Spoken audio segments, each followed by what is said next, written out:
Случай заражения коронавирусной инфекцией в оздоровительном лагере «Байлак» вызвал общественное негодование. Появилось много вопросов, как это произошло, кто виноват и что предпринять для того, чтобы не допустить распространения инфекции. Владислав Ховалых совместно с Анатолием Югаем распорядились в срочном порядке вывести детей и взрослых на обсервацию в интернат агропромышленного лицея, чтобы быстрее взять анализы и начать лечение.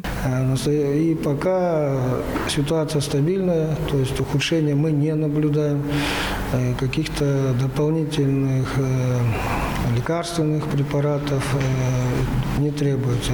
Дефицита в обеспечении лекарственными средствами как в условиях стационара, так и на амбулаторном условиях лечения, не требуется. По информации Министерства труда и социальной политики, в агропромышленном лицее находится 39 детей и 4 взрослых с положительным результатом анализа COVID-19, но без симптомов. За ними круглосуточно наблюдают и проводят лечение 3 врачей. В республиканскую детскую больницу госпитализировано 35 детей, также 1 взрослый. Врач лагеря «Байлак» находится на лечении в ковид-центре города Кызыла. На обсервации в общежитии в Тувинском строительном техникуме находится 92 ребенка и 24 взрослых, которые контактировали с больными, за ними наблюдают и проводят профилактическое лечение 2 врача. Питание.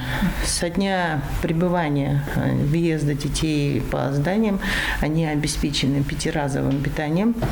Это кормит у нас ИП сразу, потому что было это условие Роспотребнадзора. У них должно питание в одноразовых посудах и должно доставляться. И поэтому у нас договоренность с индивидуальным предпринимателем Доржо Роберт Дермеевичем. Это в данное время это осуществляется. Насчет еды 5-разовое питание детей.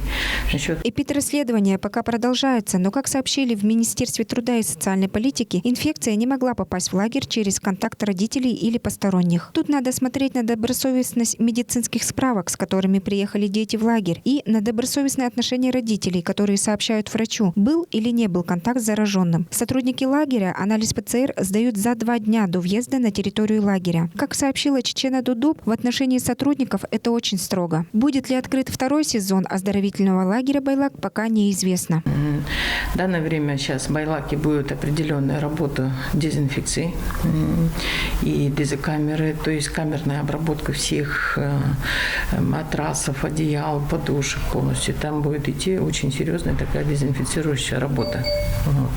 Ну, естественно, мы подготовим лагерь ко 2-му сезону. Ко 2-му сезону будет ли лагерь 2-го сезона, я в данное время ответить не могу. Родители и близкие могут узнать о состоянии своих родных по горячей линии Министерства труда Республики Тыва по номеру 8 394 222 17 44. Алдын Кызбуян, Артыш Бартан, Мирана Иргит, Тува 24.